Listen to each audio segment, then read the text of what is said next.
No niin, sovitetaan. Meillä on meidän 2015 vuoden koirakko sponsoroitava täällä Henna Lappi. Ja Henna treenaa canicrossia, kickbikella ja juosten. Ja tavoitteena on tänä talvena opetella hiihtääkin. Niin kokeillaan tästä non-stopista, kun nämä tuli nyt meille myyntiin. Niin kokeillaan tätä mallia, mikä käy juoksemiseen että hiihtoon. Ja tää tosiaan, sit laitetaan jalkaa sisälle. Tää on niin sanotusti pikkarimalli, eli mukavan tukeva. Sitten kiristetään remmit kohdalleen. Hyvin helppo, vaan vetämällä sieltä. Noin. Ja täältä meillä on lukitukset. Sitten me saadaan tähän lukitusnarulla ihan sääntöjen kisamukainen niin, että pujotetaan täältä ja laitetaan. Kisoissa pitää olla aina avokoukku, niin täältä läpi. Ja tää on sääntöjen mukainen lukitus, mutta naru ei pääse tämän D-lenkin ansiosta nousee läpi täältä ylös. Näin. Näillä mennään.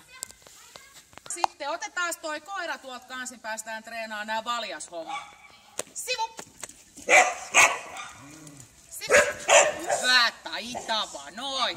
Elikkä meillä esimerkiksi nämä koirat kaikki pukee ennen treeniä, kun on lämpätty, niin me vedetään päkkärin verkkoloimilla, pidetään se lämpö siellä. Ja otetaan täältä, riisutaan nyt tää loimi ensin, niin eikä häntä tulee täältä aukosta, jos se oikein hyvin istuu. Joskus on semmoisia koiria, että niillä on häntä asettunut niin, että se ei vaan yksinkertaisesti ole sopiva tänne reikään, ja se on parempi, kun se on siinä laskeutuu kevyesti. Sitten irti ja otetaan täältä pään läpi tää verkkoloimi pois, ja sitten treenin jälkeen lyödään uudestaan päälle, niin se on hyvä jäähdyttelyloimi. Noin. Ja kokeillaan sitten sille sopivaa valjasta. Eli täällä on non-stopin vetovaljas. Ja täältä laitetaan, tää on tarkoituksella nafti tää pään aukko, jotta se ei lähde heiluun ja se on turvallinen koiralle ja miellyttävä. Niin lähdetään viemään se niin, että laitetaan ikään kuin väärässä kulmassa se menee tänne sisälle. Näin.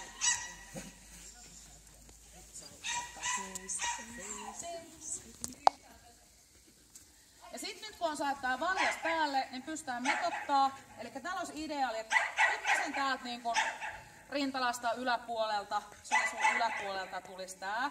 Koska sitten kun me otetaan veto tänne, niin tää laskeutuu alemmas ja se ei paina kurkkutorveen silloin. Saadaan sopiva mitta, sitten käännytään vähän. Niin täältä, sitten nää halutaan suoraan täältä tukemaan tänne selkärangan kumminkin puolin.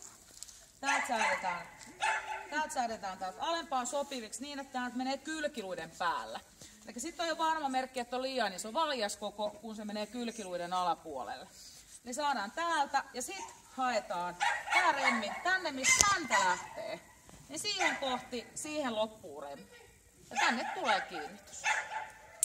Ja me lähdetään nyt vetämään. Tervetuloa mukaan juokseen mettään.